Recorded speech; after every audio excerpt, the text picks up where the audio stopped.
que toda pessoa batizada com o Espírito Santo falaria línguas? São perguntas que temos que responder, né? Algumas igrejas declaram de maneira enfática. Eu não botei igreja evangélica, por quê? Porque a igreja católica também tem um movimento pentecostal chamado carismático, que também falam línguas.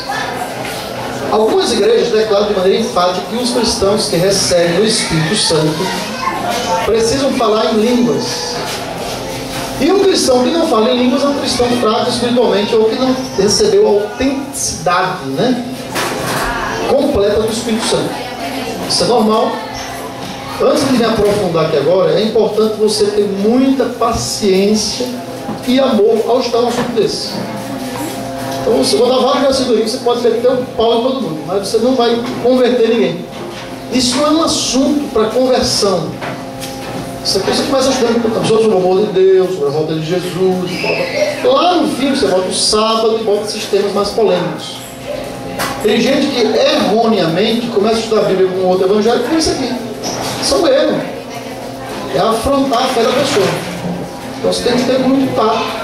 Tem que ser aqui com o seu conhecimento. E claro, lá na frente, com muito amor, se alguém pede razão na sua fé, você vai explicar. Vamos lá. Quando eu digo assim, vai lá para tu. Seria isso verdade? O que nos diz a Bíblia sobre falar em línguas? Pode passar. Perguntas importantes. Aí começa já o questionamento dessa teologia, né? Jesus recebeu o Espírito Santo quando foi batizado? 3,16. Quem lê para ele?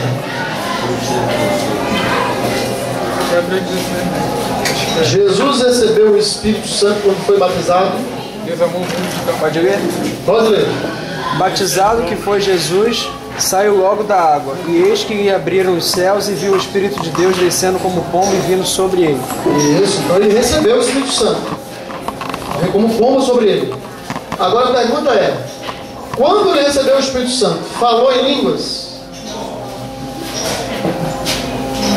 Mas dizem que todo mundo que batiza e recebe o Espírito Santo fala em línguas. Mas Jesus falou em línguas.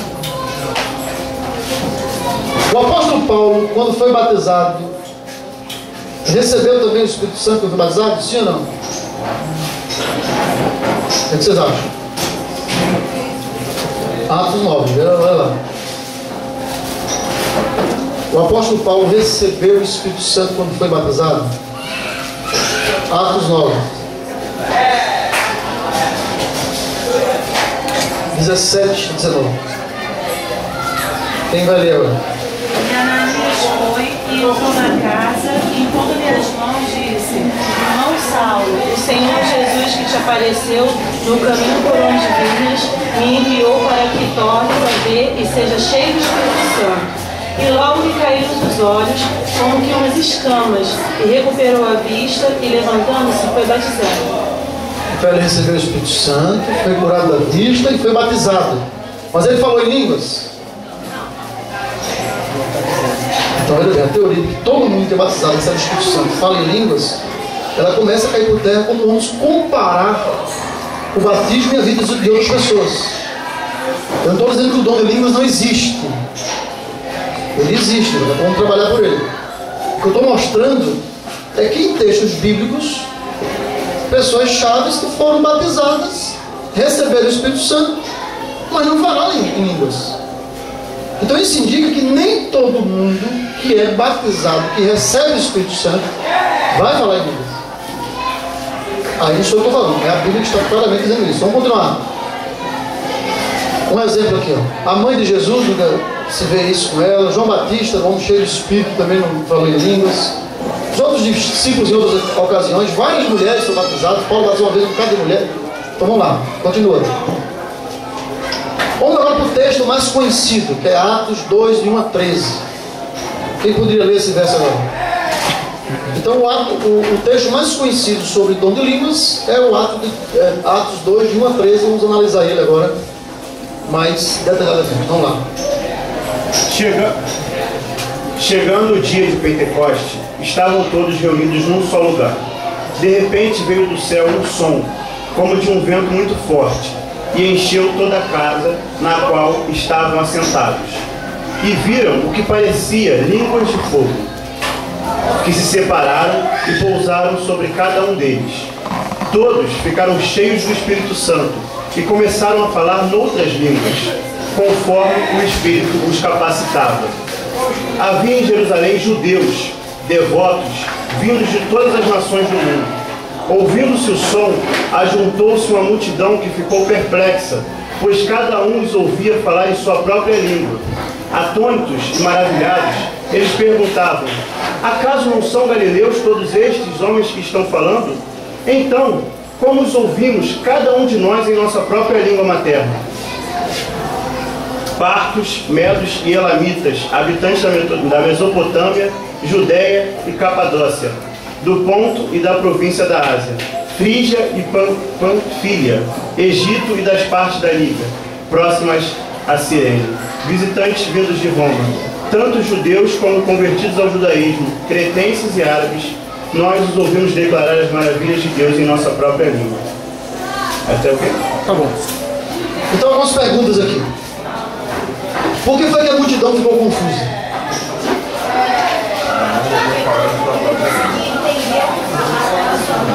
Veja bem, é um gado. Isso está claro na Bíblia. O que mais as pessoas às vezes se irritam quando eu vou explicar isso, que creem, né? Está tão claro que eu não preciso estar interpretando. Está lá. Era um lugar portuário, pessoas de várias nacionalidades. Quantas nações, pergunta as pessoas, né? Quantas nações existiam naquele lugar? Eu mando a pessoa ler. Média, pesca, não sei o que, não sei o que. Pessoas de vários árabes, pessoas de várias nacionalidades. E o que mais perturbava as pessoas é que Pedro pregava e cada um ouvia na sua própria língua. É a chamada língua de fogo, língua de anjo. Se o anjo falar aqui, você entende. Se o anjo falar no Japão, o japonês entende.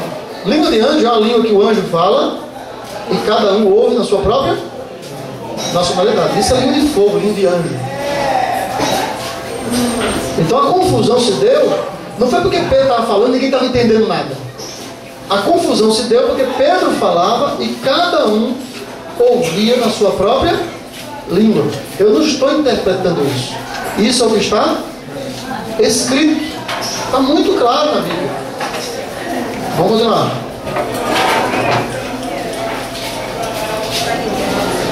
Pontos importantes. Agora sobre o dom de línguas. Presta atenção.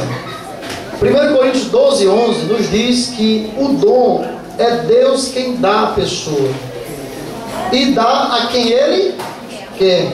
E não é a pessoa que escolhe. Ah, eu vou ter o dom, eu vou ter esse dom de línguas. Como eles ensinam.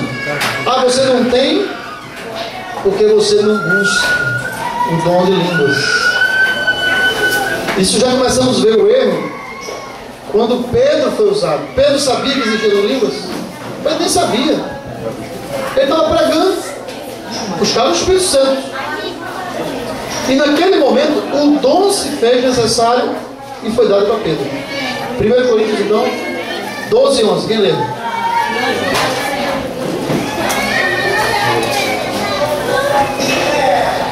Mas um só e o mesmo Espírito opera todas estas coisas, distribuindo particularmente a cada um como quer.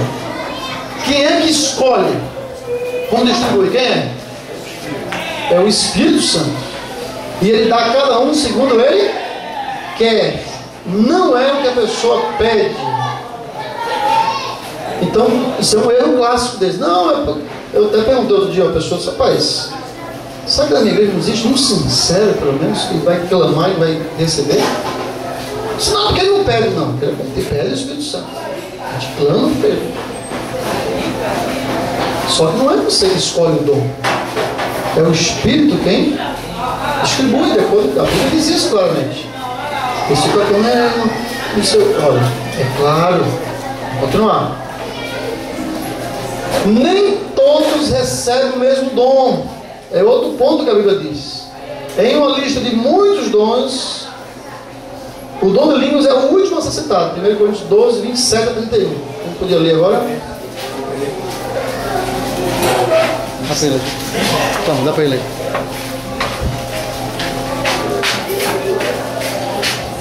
Ora, Vós sois corpo de Cristo, e individualmente seus membros. E a uns pôs Deus na igreja, primeiramente apóstolos, em segundo lugar profetas, em terceiro mestres, depois os operadores de milagres, depois dons de curar, socorros, governos, variedades de línguas. Porventura são todos apóstolos? São todos profetas? São todos mestres? São todos operadores de milagres? Todos têm dons de curar? Falam todos em línguas? Interpretam todos? Mas procurai com zelo os maiores dons. Ademais, eu vos mostrarei um caminho sobremodo excelente. Ok, eu vou mostrar qual é o dom. Então, veja bem, nem todos recebem o dom de línguas. Uns são dom de apostolado, outro de cura, outro de... São diversos.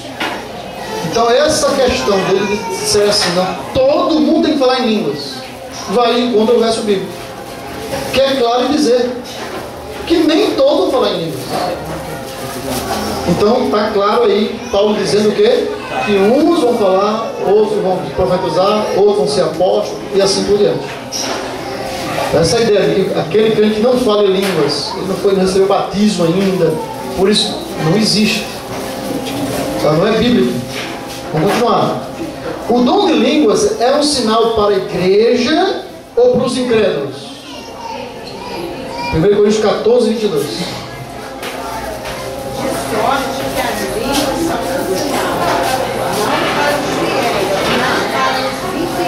Olha,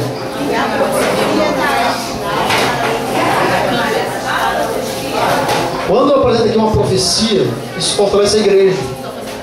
Mas o dom de línguas, principalmente naquela época, era um sinal para os incrédulos. Hoje eles inverteram. Eles colocam que o dom de línguas é um sinal interno, de que o crente é crente mesmo. Quando ele recebe o dom, mas Paulo não para ele. O dom de línguas, ele é um sinal para os incrédulos. Por quê? Pedro estava pregando. Ali tinha alemão, japonês, um exemplo russo. Pedro prega e os três ouvem na mesma língua. É um sinal para quem está lá fora. Diga.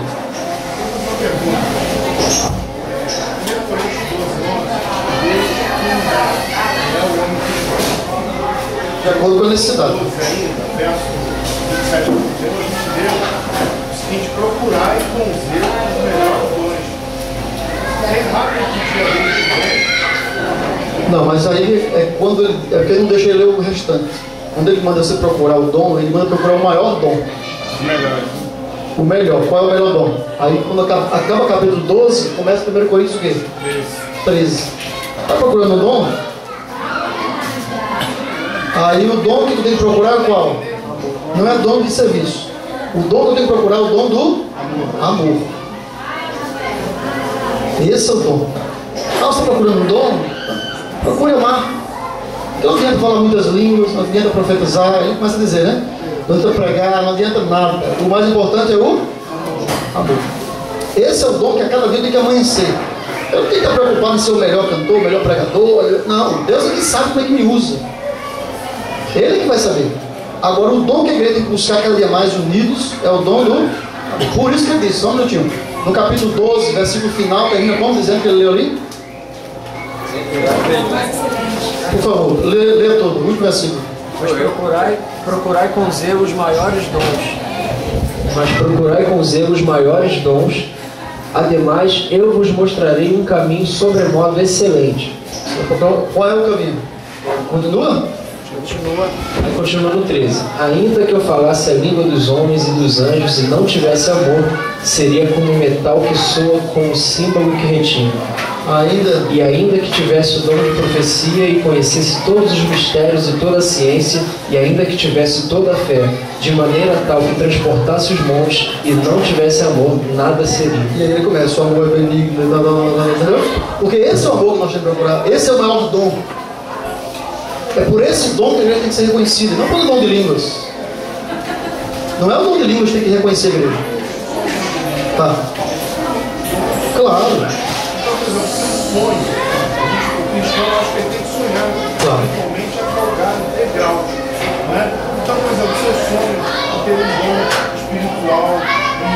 cantar. Se for da vontade dele. Né? Claro, não é errado não. Não é errado. Claro. Não é errado pedir. Paulo até diz aqui em 2 Coríntios, quando ele fala para os diáconos e anciãos, ele começa dizendo em 2 Coríntios 3:1. Se alguém almeja o episcopado, boa coisa. 2 Timóteo, né? 3:1. Se alguém anseia, quer dizer, eu posso ansiar por coisa boa. Só que o maior dom que tem, a marca da igreja, isso aí está também baseado em João 13:33. Nisto conhecereis que vós sois meus filhos, se vos amais uns aos outros. Esta é a maior marca da igreja. Não é também o sábado. Não é.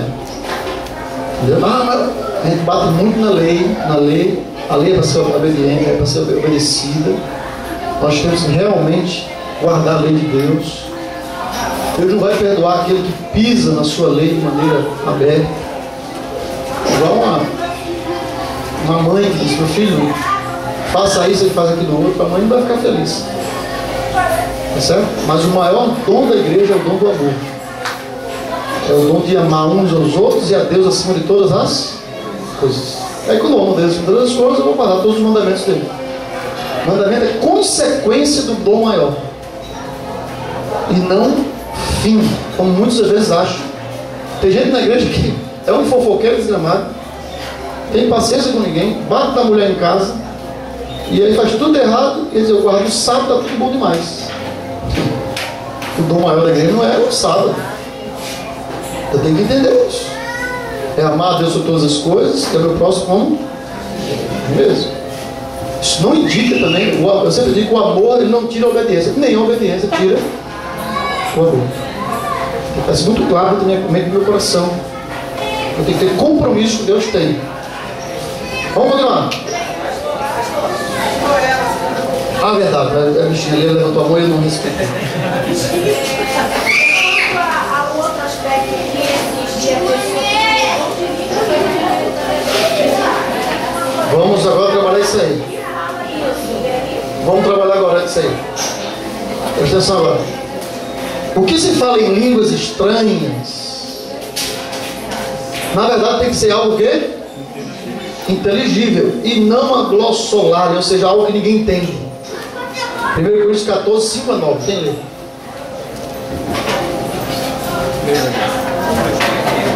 Pode ler. Vamos ver aqui. Pode ler, Em 5:9. Eu quisera que vós todos falasseis em outras línguas, mas porém profetizasseis. Pois quem profetiza é superior que fala em outras línguas, salvo se as interpretar, para que a igreja receba edificação. Agora, porém, irmãos, se eu for ter convosco falando em outras línguas, o que vos aproveitarei se vos não falar por meio de revelação ou de ciência ou de profecia ou de doutrina? E assim que instrumentos inanimados como a flauta ou a cítara, quando emitem sons, se não os derem bem distintos, como se reconhecerá o que se toca na flauta ou na cítara? Pois também, se a trombeta der som incerto, quem se preparará para a batalha? Assim vós, se com a língua não disserdes palavra compreensível, como se entenderá o que dizeis? Porque estareis como se falasseis ao ar. O que é que Paulo está dizendo aqui? Se você começa a falar uma língua que ninguém conhece, é como se tocasse uma flauta desafinada. Ninguém está entendendo nada. Isso não vale nada. Então o próprio Paulo está condenando aí de que falar em outras línguas é falar algo que as pessoas entendam.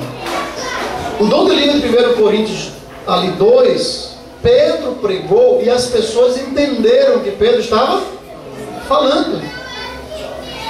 Então Paulo diz o seguinte: olha, se ninguém está entendendo nada, é melhor que se cale. Não adianta que um americano vir aqui pregar para vocês. Adianta? Um alemão ficar pregando? Dom de língua seria se eu que pregasse em português e um alemão chegasse ali, encostasse e começasse a me ouvir pregando em alemão. E de repente eu estava ali parado e disse, mas rapaz, você vai estar pregando, todo mundo aqui sabe alemão, não é impossível. Só que eu estou pregando em português. Daqui a pouco ele vem falar comigo em alemão e eu não entendo nada. Ele daqui a pouco arranja um intérprete, mas ele pregou e eu ouvi tudo. É esse o dom da língua da igreja. Mas Paulo diz, o que adianta você pregar em inglês ou alemão se não tem na igreja quem interpreta? E ele mesmo diz, depois que vocês vão ler, eu mesmo sei falar várias línguas, Paulo era poliglota, mas eu prefiro falar algo que você entende do que 10 palavras que você não entende. Vamos continuar. Então, primeiro de tudo, Paulo diz, 1 Coríntios 14, dom de línguas é algo que todo mundo o quê? Entende. Se for falar coisa que ninguém entende da igreja, só para dizer que tem um dom, eu tenho um dom do inglês, não adianta de nada, é como se fosse uma cítara, uma flauta que emite um som e ninguém entende, desafinada. Só que ele diz mais, se for falar em línguas, que fala o quê? Vamos ler o verso? O que é que diz lá? E se alguém falar em língua estranha, faça-se isso por um, por dois. E, quanto muito, 3. E por sua vez, haja interno. Se for falar em línguas, como é que diz o verso? 1 Coríntios 14, 27. Se for falar em línguas, fale um por vez. Não é aquela confusão. Um grita de um lado, o outro grita do outro, o outro grita lá atrás, o outro grita na frente. Não é isso que é línguas. Então, eu não estou falando nada, estou explicando apenas o que Paulo colocou na Bíblia. Eu só fico confuso, mas pastor, mas eu sinto alguma coisa quando eu falo. Sente, daqui a pouco eu vou mostrar você uma reportagem. Realmente sente, mas pode não ser uma coisa de Deus. Vamos continuar. Tem que haver quem entenda. Lê lá no verso 28. Um intérprete ou não serve para nada. Alguém aqui um americano pregar para vocês e não tem quem interprete. Hoje em dia, irmãos, nós temos que entender que existem alguns dons que eles perdem o sentido. Hoje no Brasil precisa alguém pregar em inglês aqui? Não. Acho que no passado os americanos vieram aqui evangelizar o Brasil. Acho que muitos tinham que pedir a Deus o dom de línguas para poder falar e o povo entender. Mas hoje não precisa. Não precisa de dom de línguas na igreja, porque todo mundo entende o português. E o dom, ele sempre tem uma finalidade. Ele não surge só para surgir, só para enfeitar. Ele tem que servir. Quando Deus me dá um dom, é para servir e não para o meu bel prazer. Fazer assim, eu sou mais cristão do que todo mundo porque eu falo em línguas. Veja que coisa ridícula. Deus nunca iria permitir isso. Você tem um dom simplesmente para dizer que é melhor do que o outro, que tem mais espiritualidade. Nem tem lógica isso. Vamos continuar. O dom é para servir, não para ser servido dele. E aí vem o maior dom, né? O sinal de Deus no coração do homem não é o dom de línguas, nem o mandamento, e sim o maior dom é o amor.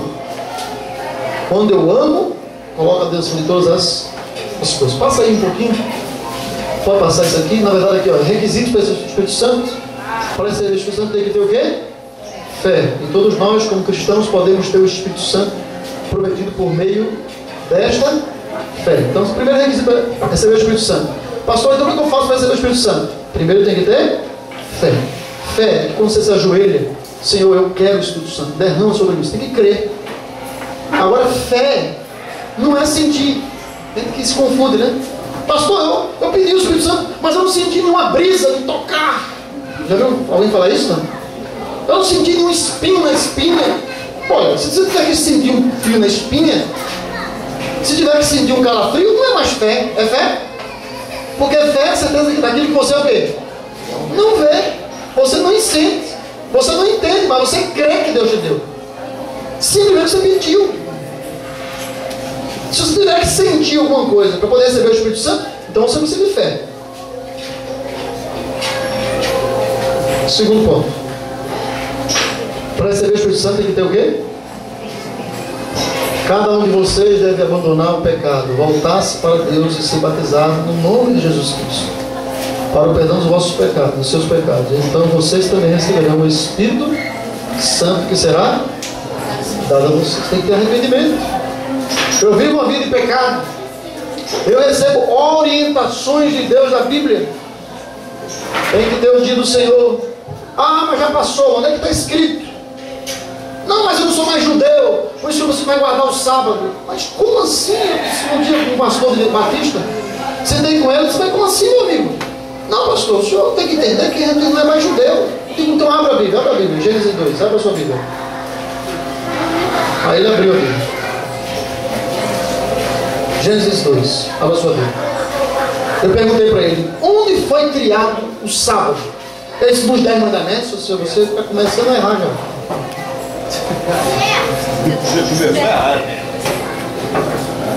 Sábado não tem nada a ver com lei. A lei veio 2000 anos depois. Sábado tem a ver com o senhorio de Deus em minha vida. Deus me criou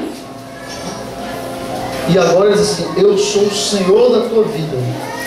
Como eu te criei, tu vai separar um dia para mim. É mais a ver com mordomia e com mandamento. Quem é o Senhor da tua vida? Você diz isso semanalmente a todos que te cercam, a todos no teu trabalho, aos teus amigos, que existe o Senhor. E até o filme Senhor dos Anéis, né? É o Senhor da tua vida, do teu tempo. O dízimo, Deus é Senhor dos meus bens. Deixar de comer, beber uma coisa, Deus é Senhor do meu corpo. Usar os talentos para Deus, Deus é Senhor dos meus talentos. Em resumo, Deus é Senhor da minha vida. Deus mexe com o meu corpo, talento, tesouro e tempo. Deus mexe com a minha vida. Diga. Não, eu ia perguntar a questão do domingo, porque Jesus disse como muito bem perguntado. domingo é considerado um dia do Muito bem perguntado. Mas vamos para a Bíblia. Eu tenho um seminário que fala só sobre por que se guarda o domingo. Depois a gente pode até marcar para amanhã para explicar isso. É mais uma tradição do que bíblica. Mas diga lá. Esse tema é um tema polêmico hoje no mundo religioso, que é a questão do Espírito Santo. Isso. E aí o segundo Ponto aí. socorreu arrependimento e cada um de vocês deve abandonar o pecado. E o que acontece? Uma pessoa que está em pecado, eu não pode receber o batismo do Espírito Santo. Por quê? Porque hoje as pessoas sobem monte para pedir batismo do Espírito, para pedir o Espírito Santo. Só que tem um texto em Provérbios que diz: aquele que desvia seus ouvidos de ouvir até a sua oração será abominável. Mas aí entra um verso antes, volta aí. Aí entra isso aqui, ó. Quando você sobe o monte, você primeiro se ajoelha e pede perdão dos seus. Senhor, me ajuda. Aí entra o segundo ponto. Bota o segundo. Aí você pede e se arrepende. Senhor, eu quero sábado que vem te honrar. Eu quero, Pai, ser fiel a Ti. No próximo dia do Pai, você ser fiel. Você se levanta da oração, você tem que crer que Deus tem um jugo do Espírito Santo. Você tem uma decisão baseada na sinceridade dentro de Deus ali. Agora olha para cá. Sim, Gênesis 2, versículo 1. Abra sua Bíblia. Abra sua Bíblia. Deixa. 3 perguntas. Primeiro, pastor, sábado é coisa de judeu. As pessoas dizem sim ou não? Dizem ou não dizem? Segundo, pastor, ninguém precisa guardar o sábado para se salvar. É verdade ou não é? Ela diz isso para a gente? Ok. Vamos lá então. Onde foi criado o sábado? 2, 1. Assim os céus e a terra e todos os seus exércitos foram acabados. E havendo Deus acabado no dia 7º a sua obra que tinha feito, descansou no 7º dia de toda a sua obra que tinha feito.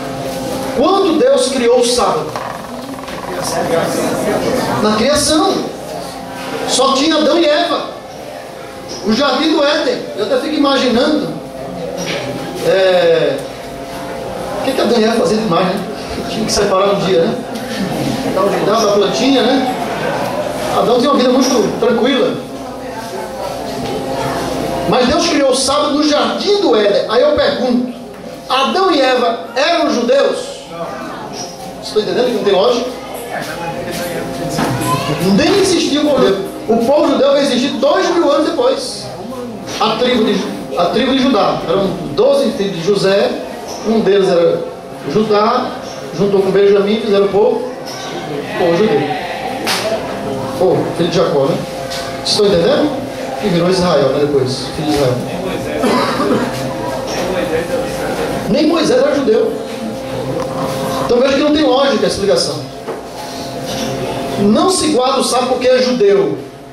Se guarda porque Deus é o meu Criador. E lá no jardim do Éden Ele pediu isso para a sua criatura. Deixa eu explicar daqui a pouco para a senhora, biblicamente. Veja bem. Segundo, pastor, eu não preciso guardar o sábado para me salvar. Adão e Eva guardavam o sábado para se salvar? Por que não? Porque não tinham nem se perdido ainda. Vocês estão entendendo? Eu não guardo o sábado para me salvar. Adão e Eva não guardavam o sábado. Deus não criou o sábado para salvar ninguém.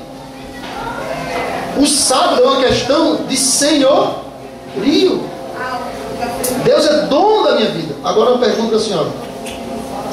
Deus chega aqui para mim e diz assim: Nelson, essa cadeira é minha.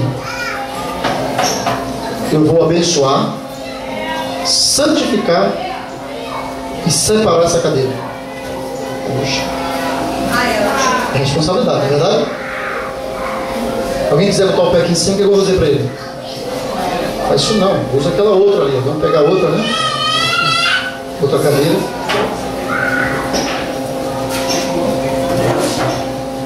Mas é igual? Sim ou não? Vamos subir naquela. Não, nessa aqui não. Porque Deus separou, abençoou e santificou essa cadeira. Meu pai tinha uma cadeira especial na ponta da mesa. Ele às vezes queria brincar de ser o pai, então ele sentava na cadeira dele. Mas quando o pai chegava, o que ele fazia? Ele brincava, pulava em cima de qualquer cadeira. Mas em cima da cadeira do pai, ele não queria mexer, porque se rasgasse. Vocês estão entendendo? São cadeiras iguais, mas Deus não abençoou esta. Deus abençoou esta. E isso se entender. Não é o homem que disse: não, mas olha, Deus abençoou aquela, mas eu quero trocar por essa. Está resolvido. Nós terminamos assumindo uma responsabilidade muito grande, sim ou não? Agora é o seguinte, pastor, mas Deus, qualquer Deus é Deus. Deus aceita qualquer louvor. O que importa é o coração sincero, sim ou não? É ou não é? Abra sua Bíblia, não vou responder. Abra sua Bíblia, Gênesis. Deixa eu ver minha Bíblia. Abra sua Bíblia aqui, Gênesis 4. Abra a Bíblia. 4, versículo 1. Posso ler? Diz assim a Bíblia: coabitou o homem com Eva, sua mulher. Esta concebeu e deu à luz a Caim. Então disse, adquiriu um varão com o auxílio do Senhor. Depois deu à luz a Abel, seu irmão. Abel foi pastor de ovelhas. E Caim era o quê? Lavrador. Aconteceu que no fim dos tempos trouxe Caim do fruto da terra uma oferta ao Senhor. Abel, por sua vez, trouxe das primícias do seu rebanho e da gordura deste. Agradou-se o Senhor de Abel e de sua oferta, ao passo que de Caim e de sua oferta não se agradou. Irou-se, pois, sobremaneira Caim e descaiu-lhe o semblante. Depois saímos, sabemos que por causa disso Caim foi e matou. Para um pouquinho. Pregamos aqui sábado, acho que todos estavam, né? E mostramos que tinham a cerimônia do cordeiro. O cordeiro representava quem? A Jesus, que ia morrer pelos pecados. Só que a Bíblia diz que Caim, ele era lavrador. E eu creio que Caim, com todo o gosto do mundo, olhou assim e disse: eu não vou fazer um altar com um cordeiro sangrando. É muito feio, sim ou não? Eu vou colocar um altar com melancia. com uvas bonitas, peras, um cacho de banana, frutas das mais variadas possíveis. É o melhor que eu tenho, porque eu sou o quê? Lavrador. Agora imagina a cena. Qual é o altar mais bonito? Um altar com cordeiros sangrando ou um altar enfeitado com frutas lindas da época? Qual é o mais bonito? Só, meu querido, que a adoração não é como nós queremos. A adoração é como Deus quer. E isso é importante sabermos. Nós somos criaturas e não Deus. E a maior tentação do diabo é fazer com que você tome o lugar de quem?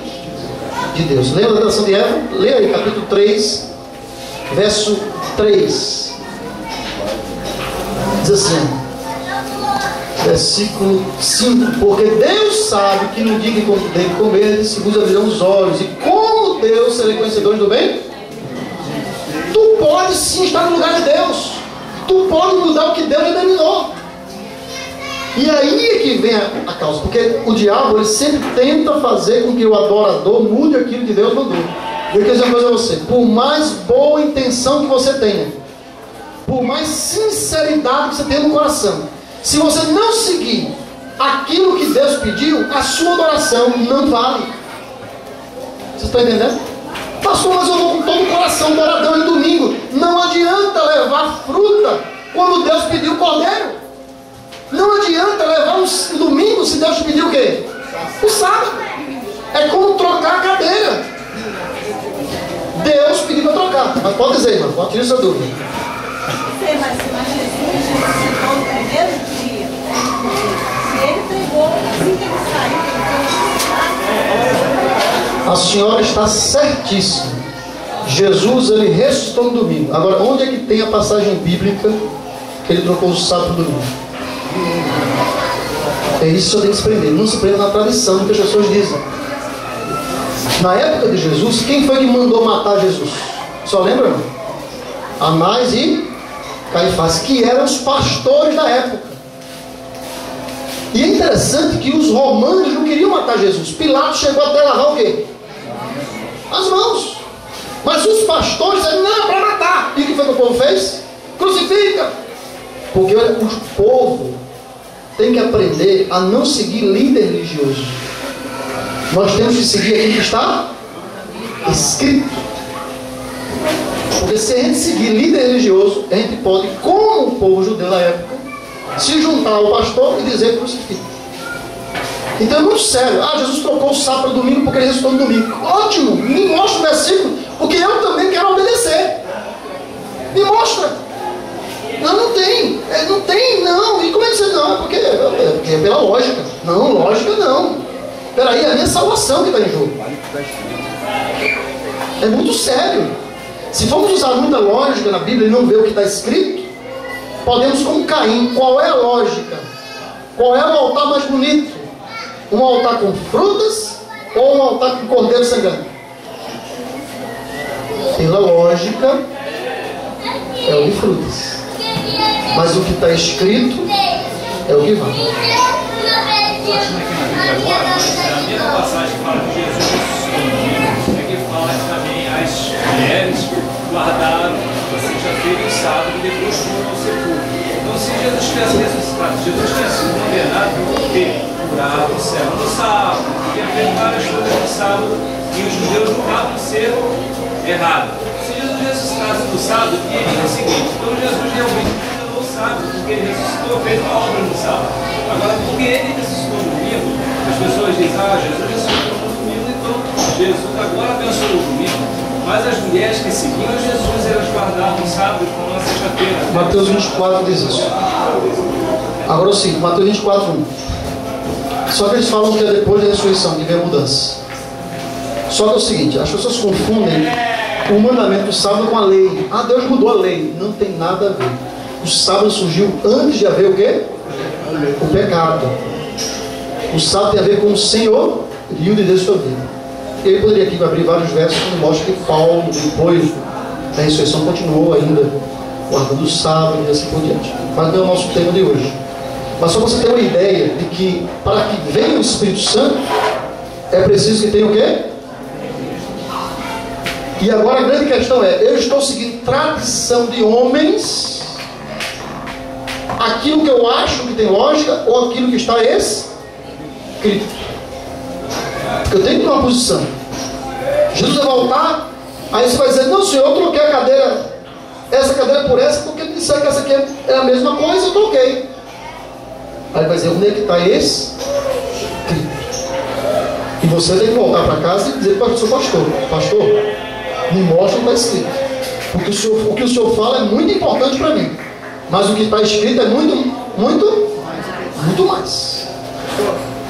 A Bíblia diz que não é nem para vencer nem um tio nem um Jó, né? Palavra de Deus. Mateus 5,17. Na Bíblia mesmo, não se fala domingo, é só primeiro dia da semana.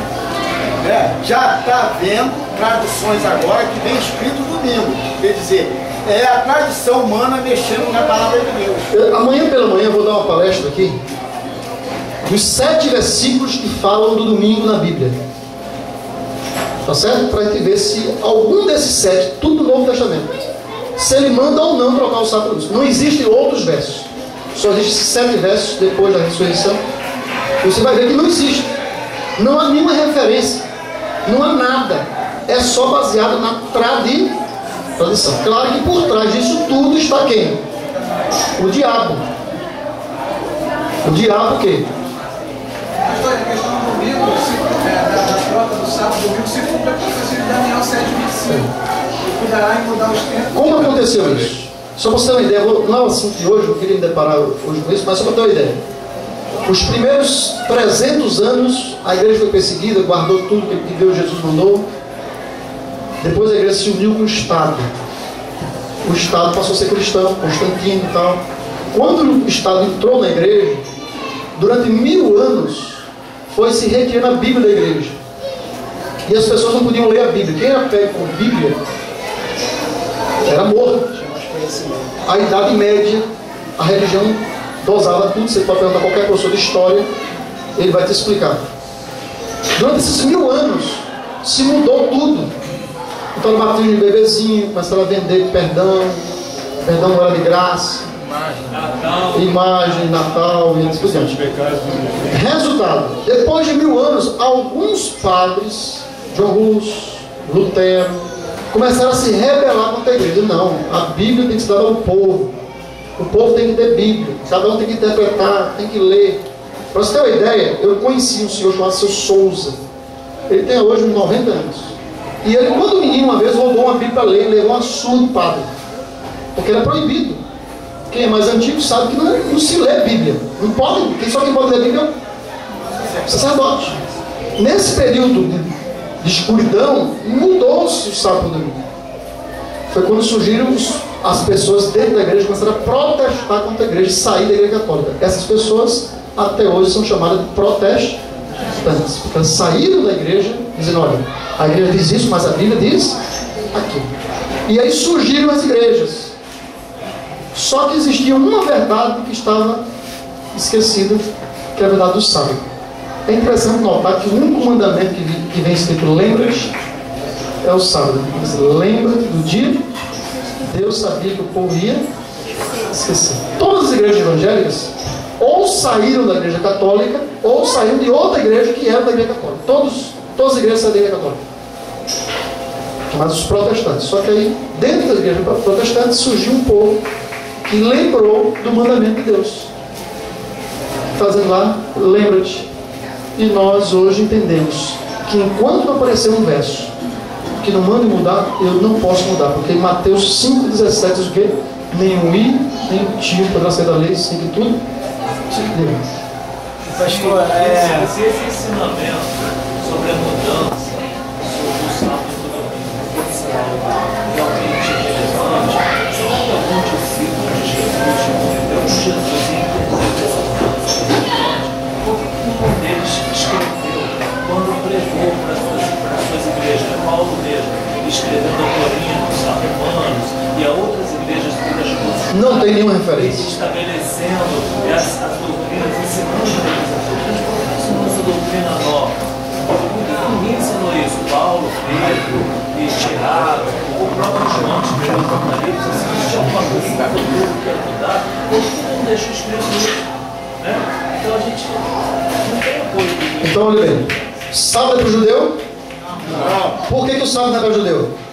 Porque ele foi criado antes do jardim do Éden, antes do judaísmo. Sábado ele é para a lei? Não, sábado existia até mesmo, apesar que já existia uma lei. Sempre existiu a lei, não matarás. Tanto é que quando Caim matou Abel, teve que fugir. Deus nunca quis. A lei só foi colocada no papel ou na pedra depois do povo sair do Egito. Por quê? Passaram 400 anos do Egito, então ele tinha esquecido muita coisa. E aí quando voltaram, Deus deu as leis para que eles pudessem seguir. Reafirmou a lei da alimentação, as leis, tudo ali para o povo, só por isso. Depois dos 400 anos no Egito. Mas a lei de guardar o sábado já tinha desde o jardim do Éden. Adão e Eva já guardavam o sábado. Pastor, mas mudou para o domingo porque Jesus ressuscitou. Isso é muito bonito. Tem até certa lógica. Mas onde está escrito? Não está escrito. As pessoas dizem. Aí é perigoso. Entendeu? Porque a sua salvação está em jogo, é a minha. Por quê? Porque o derramamento do Espírito Santo ele não vai vir se eu não me arrepender daquilo que estou fazendo errado. E entre eles está o quê? O sábado. Está em comer carne de porco, quando a Bíblia condena. Ah, mas a Bíblia diz que... Ontem aqui alguém leu para mim um verso. Pastor, o que contamina não é o que entra pela boca, mas está no coração. Mas aí lemos o texto, olha, lê o capítulo todo. Quando lê o capítulo todo, a pessoa entendeu o que Deus estava falando. Eu mostrei para ela que tinha uma tradição, que era quase 1 hora de lavagem, a pessoa tinha dos braços, tudo, para poder tomar a refeição. Era uma tradição. Quem não fazia isso estava em pecado. Jesus, os discípulos lá e comeram sem lavar todo o ritual. E aí os fariseus meteram o pau. Disse, não é isso que contamina. O contamina que está no coração. A gente está falando ali de lavar ou não as mãos com aqueles rituais que aquilo não salvava. Tem nada a ver com comer ou não carne de porco. Tanto é que quando Pedro, lá em Atos 2, tem a visão dos lençóis, ou o sonho, ele se espanta que Deus manda ele comer. Olha, se Deus tivesse autorizado, ele ia se espantar no sonho. Então tudo isso tem que linkar. A Bíblia toda tem que ser estudada do modo geral. Tá bom? E lá em Mateus 12, vamos só abrir ali rapidinho para encerrar esse assunto. Não é esse assunto, amanhã eu vou trabalhar com só nos domingos, tá certo? Os 7 versos que falam do domingo na Bíblia. Saber se eles mandam ou não guardar o domingo. Diga. Eu não estou saindo da Bíblia. Ele deu depois da felicidade eterna no céu. Diz assim, ó, porque como os novos céus e a nova terra que ele fazendo estarão diante dos eleitos do Senhor, assim ajustar a vossa posteridade e o vosso nome. E será que de uma festa da lua nova a outra, de um sábado a outro, virá toda a carne natural para este mundo? Então o sábado vai ser sempre guardado mesmo depois do Jesus voltar. É algo que estava antes do pecado e vai existir pós-pecado. Pastor, não cortando, mas Hebreus 4 eu acho que é o fechamento, né? O primeiro sábado no céu, né? Sábado no céu. O primeiro sábado no céu. Eu acho que é o fechamento daqueles que não guardam. Para mim, no meu modo de entender, ali é o fechamento. O primeiro sábado no céu, aqueles que terão um descanso eterno. A visão de onde se originou, a pessoa não consegue explicar isso. Você tem que ter claro, Gênesis 2. Você mata metade das perguntas. Abra Gênesis 2, pessoal, me explique por que. É judeu, mas diz, olha, Daniel não era judeu. Mas não precisa guardar salvado. Realmente a Daniel guardava e não precisava se salvar. Sabe a questão de senhoria. Essa visão do Novo Testamento, Jesus não aboliu nenhum sábado. Jesus não mandou trocar sábado por domingo. E aí alguém usa aqui verso Mateus 12 e termina com a visão de Hebreus que vamos ter um dia que guardar o sábado junto com Isaías no céu também. Mas Mateus 12, as pessoas usam muito esse verso para dizer que você vai guardar o sábado, porque Jesus quebrou o sábado, as pessoas dizem, né? Versículo 9. Tendo Jesus partido dali, entrou numa sinagoga e achava-se ali um homem que tinha uma das mãos o quê? Ressequido, aleijado. E eles então, com o intuito de acusar Jesus, perguntaram a Jesus: Jesus, é lícito curar no sábado? Presta atenção. Os judeus guardavam o sábado de maneira errada. Isso é explicado pela história. A gente não pode culpar o judeu. Por que os judeus viraram escravos babilônicos? Porque eles negligenciaram os sábados. Aí 53 e tal. Eles não ligavam para a lei de Deus. Não atendiam o pobre. E aí o que aconteceu? Deus tirou a mão protetora. Babilônia foi lá. Mandou pedrada. Foi lá e levou cativo. E aí quando eles voltaram do cativeiro, o que eles fizeram? Foram para o outro extremo. Porque os dois extremos são perigosos para o crente. Existe o extremo de você ser liberal demais. Deus é amor, Ele não vai me matar, e tal, e eu vou ali, eu levo minha vida dupla, eu não preciso guardar o sábado, Deus é amor. Não é assim. Deus é amor, mas Ele é justiça. Ele não pode quebrar a lei que Ele mesmo criou. Tanto é que Ele veio morrer na cruz do Calvário. Senão Ele disse, não, eu sou Deus, está todo mundo perdoado, deixa isso para lá, para que eu morrer, não é verdade? Ele podia fazer isso, ou não podia? Podia, mas ele não, ele cumpriu, porque ele é justiça. Então, se você olhar o povo de Deus antes de Babilônia, era um extremo.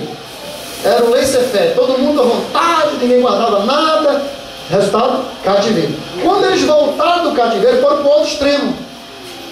Rapaz, a gente entrou no cativeiro porque não guardou nada. Agora vão guardar tudo.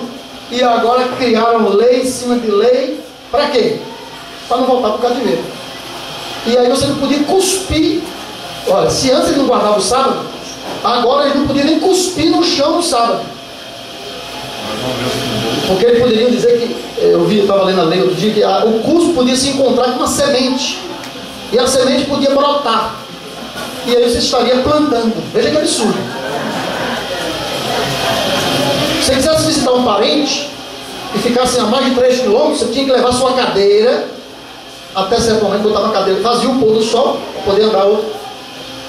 Tinha até a quilometragem. Então o sábado ficou um peso.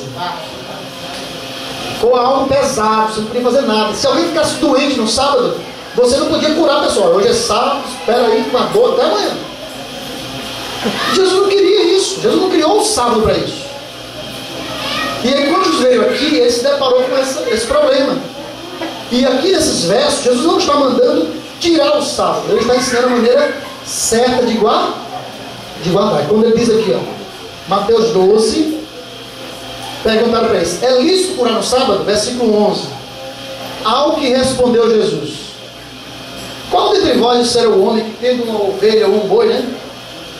E no sábado esta cair numa cova, não fará todo o esforço estando ali? Olha bem, veja como os judeus têm fama até hoje de ser pessoa usurenta, né? Se um boi dele caísse no buraco, ele ia lá, porque o bichinho está sofrendo e tal, para perder dinheiro. Mas se alguém ficasse doente no sábado, não dava remédio. Ele tinha que guardar o sábado. Veja que absurdo. Jesus então disse para ele, ora, versículo 12, quanto mais vale um homem que uma ovelha. Logo é lícito trabalhar no sábado. É assim? Ele está mandando trabalhar aqui? Pastor, mas pode? Alguém está aqui, ó, pode trabalhar. Eu digo, lê um versículo para mim. O que é que diz aqui? Logo é lícito o quê? Fazer o bem de sábado. Que também é um trabalho. Tirar um boi do buraco, levar alguém no médico, fazer um curativo. Isso é trabalho. Mas é fazer o quê?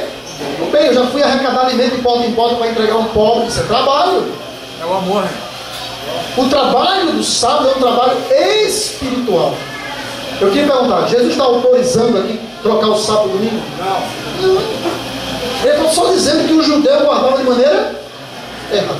Vamos amanhã falar mais sobre esse assunto? Mas vamos continuar. Terceiro ponto para receber o Espírito Santo é o quê? A obediência. Já falamos sobre isso. Nós somos testemunhas destes fatos. E bem assim o Espírito Santo que Deus outorgou aos que lhe o quê? Obedece.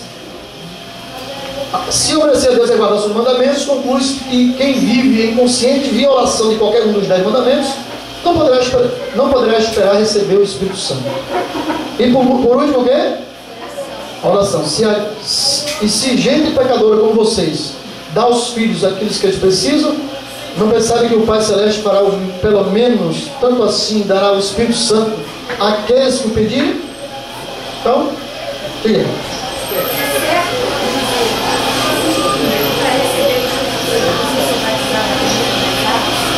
Sim, certo.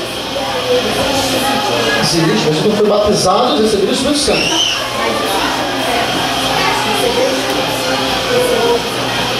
Olha, aconteceu já em Atos, a Bíblia diz que Pedro, né, chegou e as pessoas receberam o Espírito Santo, mas já criam tudo e aí foram batizados depois. Ok? Vamos continuar. Há 5 passagens do Novo Testamento mencionando dom de línguas. 1 em Marcos, 3 em Atos e 1 em 1 Coríntios. Vamos lá. Marcos 16, 17. O que é que diz lá? Eu tinha um videozinho para falar sobre dom de línguas. Vou passar aqui, são 5 minutos. E aí a reportagem da Globo sobre dom de línguas, que mostra o dom de línguas na igreja católica, nas igrejas pentecostais e no terreiro de Umbanda. E ele mostra a sequência e a semelhança do mesmo movimento e manifestação nos 3 lugares. Então é algo para você refletir e começar a pensar. Dom de línguas é dado para quem tem fé, para quem se arrepende, para quem obedece, para quem ora pedindo. Ele é manifestado de acordo com aquilo que Deus dá e não é a pessoa que pede. O dom de línguas é dado com uma finalidade. Sempre todo dom tem uma finalidade, que é pregar o Evangelho, é buscar os perdidos. Deus não dá finalidade só para dizer que eu tenho o Espírito Santo. Então tudo tem uma finalidade. Agora olha para cá. Marcos 16, 17. Rapidinho, nem podia ler.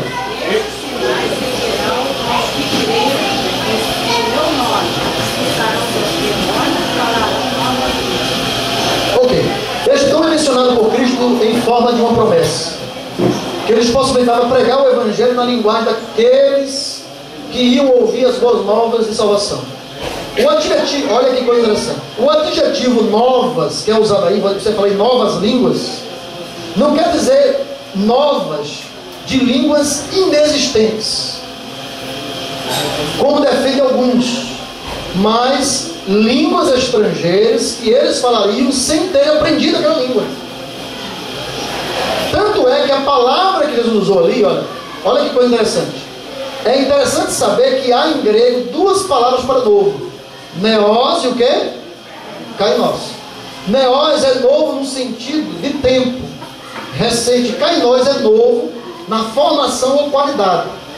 Cristo aqui usou Kainos, porque receberia um novo, não usado. Em outras palavras, Neos, se ele falasse assim, vocês receberão novas línguas e usasse Neos no grego, seriam novas de que nunca ninguém tinha ouvido falar. Mas Jesus usou Kainos, que seriam novas, que era algo já usual, mas que eles nunca falaram. Entendeu? Até nisso o grego apoia a teoria de que o dom de línguas não é um dom de uma língua inexistente. É um dom de você falar em inglês sem nunca ter estudado inglês, porque ali tem um público que precisa ouvir a mensagem de Deus. Visto que ele empregou Kainos, tem que se referir a línguas estrangeiras que eram novas para aqueles que as falassem, porém que já existiam antes. Eram idiomas novos para aqueles que o falariam, porque eles não sabiam falar, né? A denominação de novas indicava o contraste com as línguas por eles faladas. Segundo, Atos 2, 1 a 3, já lendo esse texto aqui, é aquele que Pedro começa a falar, a pregar, papapá. O falar em línguas de Atos 2 era um sinal que o dom do Espírito Santo tinha sido dado aos apóstolos por Cristo conforme a promessa. Deus tinha dado a promessa para eles, você ia falar em novas línguas, não novas que não existiam, mas novas para você, que só sabe falar o aramaico. Então você vai falar, o grego vai entender, o alemão, quem tiver ali vai entender. Então foi um cumprimento da promessa. De maneira nenhuma pode-se defender que estas línguas eram celestiais, estáticas, desconhecidas, ininteligíveis e espirituais. Por quê? Porque esta ideia não está contida na Bíblia. O relato divino é esse. Não são porventura galileus todos esses que aqui estão falando? Porque nós ouvimos falar em nossas próprias línguas. Foi isso que foi a indagação deles. Então veja, era algo entendido na época. Atos 10, 46. Quem podia ler?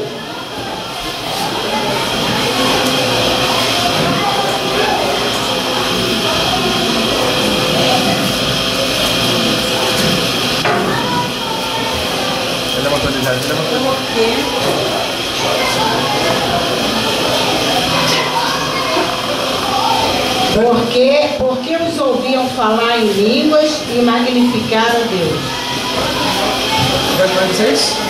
Ok. Aqui temos o relato do episódio acontecido lá em Cesareia, na casa de Cornélio. Do relato de Lucas se conclui que as línguas aqui mencionadas não eram inteligíveis, pois Pedro e os companheiros os ouviam o quê? Eu acho que eu não leio o texto todo, talvez tenha colocado pouca coisa ali. Foi só 46, só isso. Eu acho que eu botei pouco texto aí. O 47 diz o quê? Eu então Pedro, onde alguém porventura recusar a água, para que não sejam batizados, eles podem receber, como nós os ensinamos.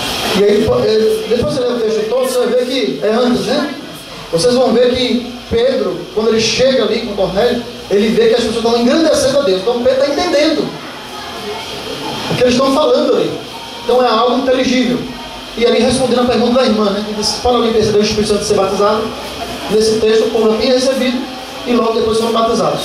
A diferença entre o relato de Atos 2 parece ser a seguinte: no Pentecostes, o falar em línguas foi um meio usado por Deus para anunciar o Evangelho aos judeus que vieram a Jerusalém. Na casa de Cornélio, falar em línguas foi um sinal para que os circunstantes crescem, que Deus não faz acepção de pessoas. Vamos continuar?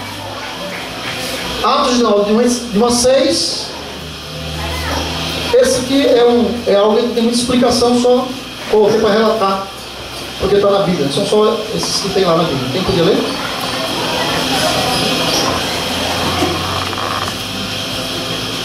Sucedeu que, enquanto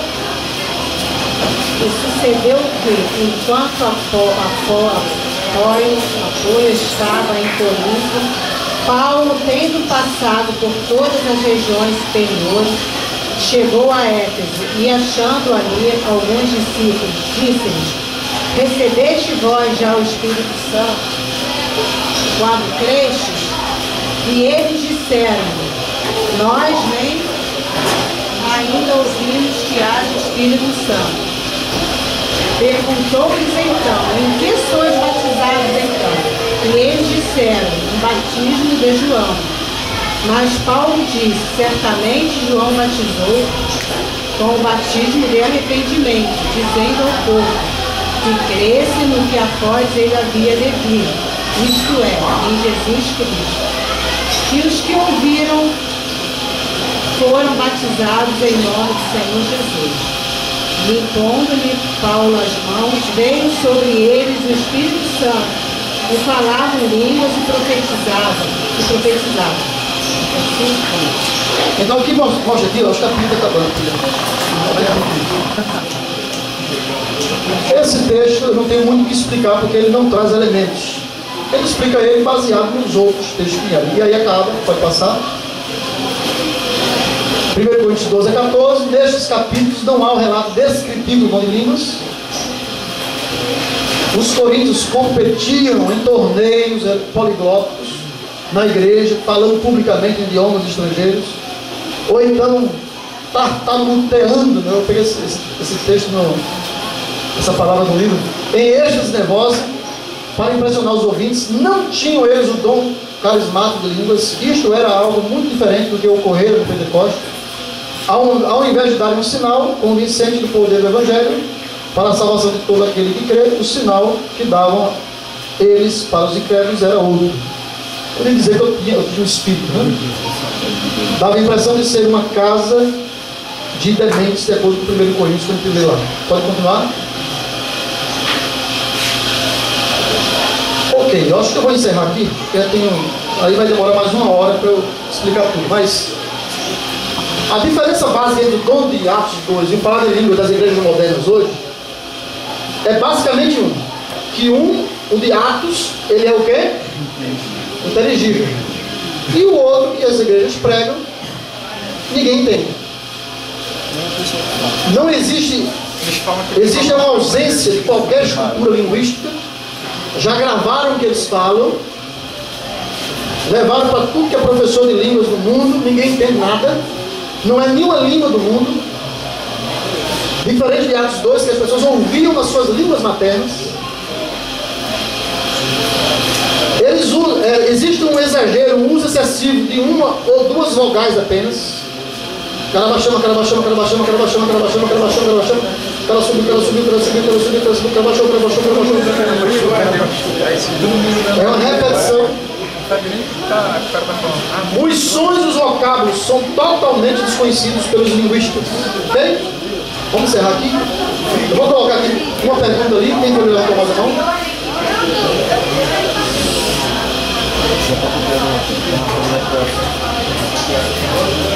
Aí é pior ainda, né?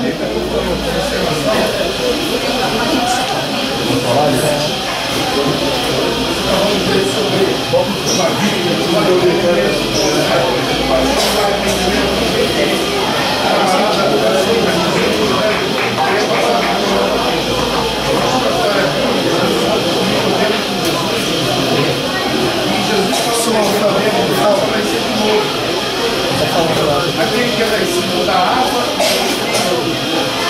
poderá trabalhar no céu. Porque não for da água, não poderá entrar no céu. É só o batismo parece que não é necessário, não é suficiente, né? Para que se tenha o direito de entrar no céu. Parece que não é direito, não é verdade? Hoje ele busca o batismo do Espírito para usar o Espírito, não para ser usado pelo Espírito, para testemunhar para o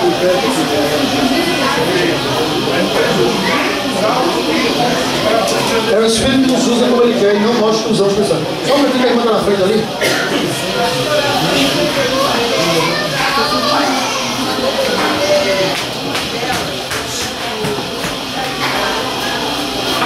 O grupo carismático tem a mesma manifestação de línguas estranhas que tem o mundo evangélico. É igual, não muda nada.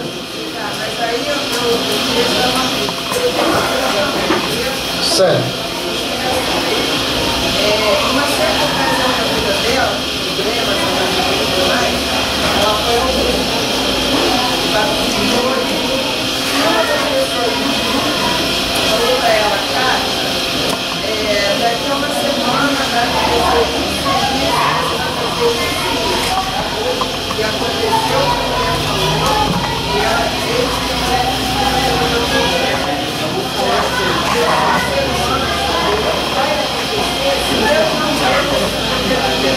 Irmão, existem algumas previsões, são muito lógicas. Por exemplo, chega numa igreja e tem 500 pessoas. Deus me revelou que você que quer vender sua casa, você vai conseguir vender. Tem 500 pessoas no meio. Tem muitos, poxa, foi pra mim, eu vou vender minha casa. Olha, você que está lutando com o marido, Deus me profetizou agora. Tanta gente lutando. Deus vai te dar liberdade, vai te dar libertação. Não te preocupe com o teu filho que está meio no mundo. Deus te profetiza. Então, existem algumas profecias gerais. Só um minutinho, eu lhe dou a permissão. E existe também um lado do diabo. Eu já vi um testemunho de uma mulher, até um livro, eu não esqueci o nome. Ela e o marido não acreditavam em espiritismo. E chegou um grande médium na cidade dela, que revelava tudo. Ela e o marido foram lá assistir. Sentaram na última cadeira para ficar rindo. E o cara chamava alguém na frente e dizia: olha, sua irmã está aqui do meu lado, e ela está falando isso. E a pessoa ficava chorando, que batia certinho. E lá atrás o casal estava rindo. Pensa combinado, menino, né?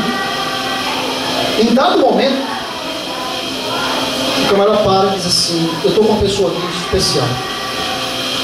Ela está me dizendo que a irmã dela está aqui e não acredita. Ela morreu há tantos anos atrás na praia tal de afogamento. A irmã já deu, a irmã morreu lá também. Ela disse que a irmã dela veio com o marido, está sentada nas últimas fileiras, e dentro da bolsa dela, no bolsinho de trás, tem uma foto delas duas em tal lugar. Ela começou a chorar, primeiro abriu a bolsa e estava lá a foto das duas. Então ele não pode nunca ir de encontro àquilo que está escrito, a lei e o testemunho.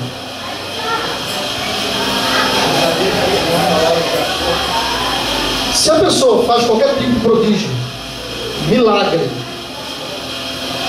previsão do futuro, mas não está de acordo com a Bíblia, você não pode crer. A fé do cristão ela não se baseia em milagres. A fé do cristão se baseia naquilo que está escrito. A pessoa vive comendo carne de porco, pisando a lei de Deus, tudo e tal. E aí depois, não, eu estou tendo uma visão. Olha, eu te respeito, mas isso não é sinal para mim. Sinal para mim é você dizer aquilo que está escrito. É verdade, o próprio diabo está sobre Deus. Meu irmão, que tem uma pergunta.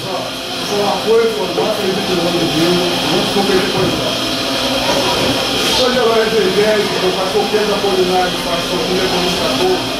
Não, fui ainda. Pronto. Ele fez uma evangélica, entrou em delegado na revista de 78. Vai já começar a vir. Certo. E nessa evangélica, ele coloca aí, não é essa língua de pentecostal, mas é a língua desconhecida, e ele coloca, porque Pedro Apolinário, que Atos hoje é a língua idiomática, e Atos e Coríntios 14 é a língua desconhecida. Diferente de uma da outra. No comentário disso, reforça aí. Eu respeito a opinião dele, mas eu não creio nisso. Mas eu não creio. Existe um livro antigo da igreja, o White, das vítimas de experiências de animais, ele relata 3 casos. Irmão, só um segundo. A gente não pode se basear no que outros falam. Qualquer pessoa pode errar. Nosso relato aqui foi puramente bíblico. Porque qualquer pessoa pode tecer qualquer opinião. Por isso que eu não trouxe comentário bíblico aqui, eu não disse que só se Ellen White falasse. Porque aí é profecia. Aí eu calo. Irmão, o que existe de loucura na cabeça de teólogos, se a gente for seguir com doida. Deixa eu só concluir. No caso de Chamberlain, como Chamberlain foi colocar os dois irmãos que fugiu de 1544, a irmã Joyce na época não acreditou. Mas Deus revelou a época que ela devia vir. Eu não falo que esse assunto é complexo demais. O senhor não assistiu todo o treinamento porque o senhor chegou no final. Mas se o senhor assistiu no começo, eu ia ver que a gente teve uma base bíblica desde o início. E o senhor chegou no final. Mas olha, só resumindo, a igreja de Cristo não crê nisso. Não crê. O dom, como falamos no início, ele tem que ter uma função. Esse negócio de dizer que eu tenho que todo fazer que eu sou melhor, eu sou mais espiritual, isso não existe na igreja de Cristo. Ele tem que ter função. Deus não dá dom sem uma função. Seria até ilógico. Deus é um Deus que sempre nos dá algo com alguma finalidade. Ele não dá algo só por dar. Tudo de Deus tem um propósito. E entre eles é o dom de línguas, que eu creio que hoje pode se manifestar, se houver necessidade. Nunca vou falar línguas aqui sem necessidade nenhuma. Quando há necessidade, Deus opera através do dom. E aí pode ser o de cura, pode ser o de línguas, pode ser o de profetizar, pode ser o que for. Ok? Vamos então ler um texto aqui, ó.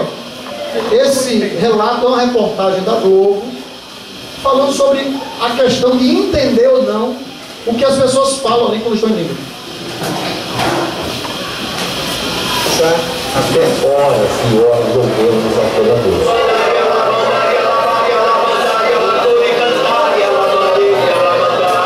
É uma linguagem que não tem tradução, ela não tem interpretação.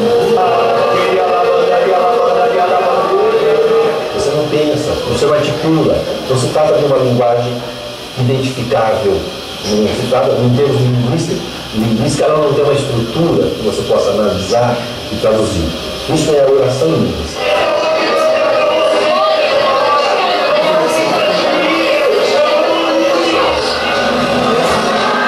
Sorocaba, São Paulo. Em outra celebração carismática, os devotos entram em êxtase.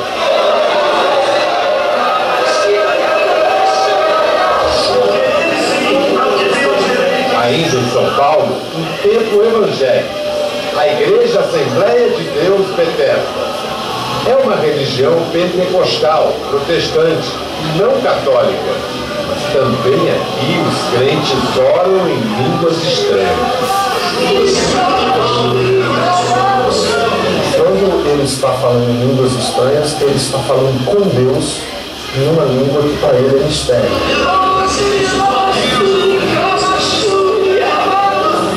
É um fenômeno de transbordamento, que nós dizemos que é ultrapassar a barreira da linguagem.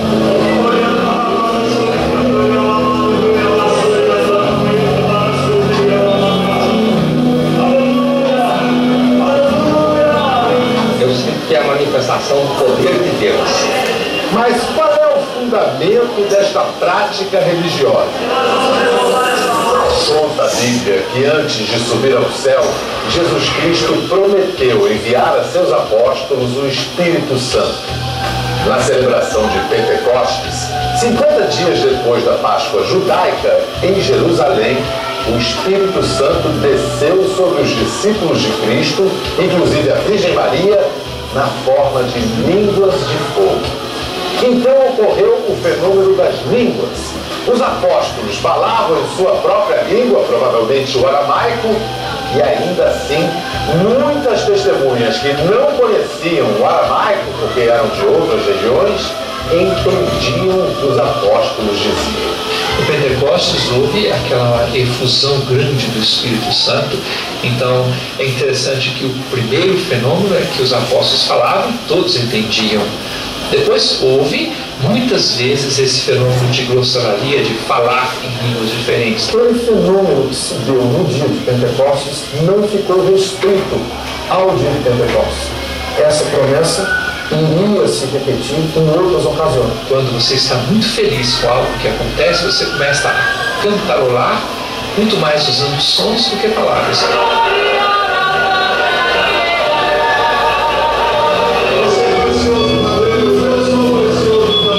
O pastor Ricardo cita uma frase do apóstolo Paulo.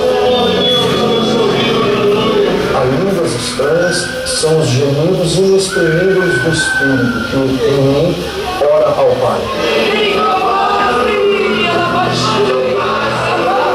Um pastor evangélico americano, negro, quase cego, inaugurou a era moderna do movimento pentecostal. Seu nome, William Seymour. No início do século XX, este homem promovia cultos barulhentos, com muito canto, muita dança, gritos, línguas estranhas. Êxtase espiritual dentro de um templo, numa rua que se tornaria célebre, a Rua Azusa, em Los Angeles. Em abril de 1906, repórteres do Los Angeles Daily Times assistiram às celebrações do pastor Seymour e puseram na primeira página do jornal: espantosa Babel de línguas, nova seita de fanáticos à solta, cenas impressionantes na noite da Rua Azusa. Foi assim, há quase 100 anos, que o movimento pentecostal voltou. Primeiro nas igrejas evangélicas.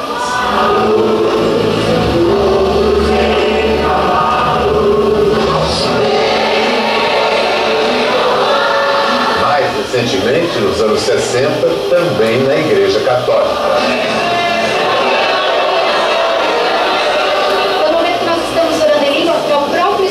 Que vem e nos conduz a esse momento de oração, uma experiência com Deus. Toda essa experiência que vivemos, ela tem como fruto e consequência uma paz interior muito grande. As pessoas da minha família diziam: não, você enlouqueceu, isso é coisa da sua cabeça, você criou isso. Mas eu tinha dentro de consciência muito clara. Algo de extraordinário estava acontecendo comigo. Ele alabandaria, alabandaria, alabandaria, alabandaria, alabandaria, alabandaria. Eu estou louvando a Deus, na verdade, com o meu falar em línguas.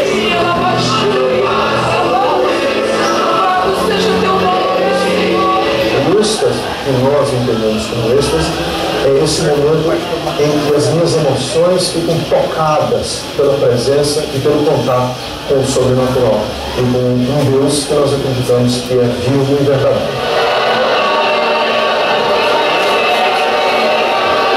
O que é certo é que nós estamos num ambiente de fé, pedindo por isso, e Deus realiza, e Deus é glorificado.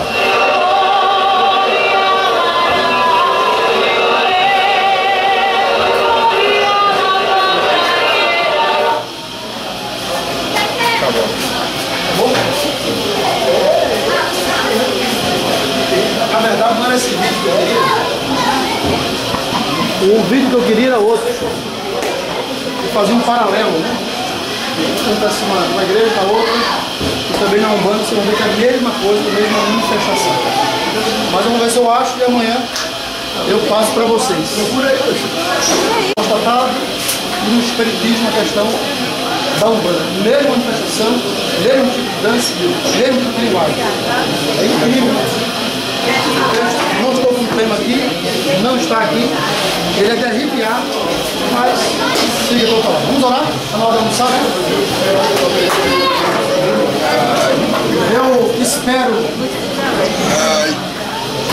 pelo menos, dar um caminho. Você anotar, vai ficar no computador da igreja, se você prestar um tempo, estudar, destrinchar, poder estar. Só que nunca use isso para agredir uma pessoa que crê. Isso é um absurdo. Um crente pega um assunto como esse e fica batendo nos outros. Não é o dom que Deus quer ver em nós é o quê? Amor. Amor. Ame alguém sinceramente, mostre de maneira clara, através do amor, o interesse que você tem de salvá-lo. E aí Deus vai atuar e aí depois as verdades vão entrar mais facilmente. Uma pessoa aprende mais quando ela é amada. Ela está muito mais aberta a aprender. E você então tem que buscar isso aí, esse equilíbrio. Entenda, saiba qual é a posição social da igreja, entenda de maneira prática para que se usem os dons, e aí o resto não tem com Deus. Tá bom? Vamos orar. Pai querido, Deus maravilhoso, te agradecemos pelo privilégio de aqui estarmos estudando tua palavra, para entendermos melhor o teu querer e não sermos enganados por falsas doutrinas. Ajuda-nos, ó Pai, a cada dia depositar toda a nossa fé, nossa esperança unicamente em tua palavra. E o que ela nos faz, não nos fala. Ajuda-nos, ó Pai, a não enveredarmos pelas fábulas que as pessoas contam. E com um coração sincero sempre nos voltamos para ti. Abençoa agora o momento da refeição. Vamos ter momentos alegres aqui no acampamento, em nome de Jesus. Amém. Pastor.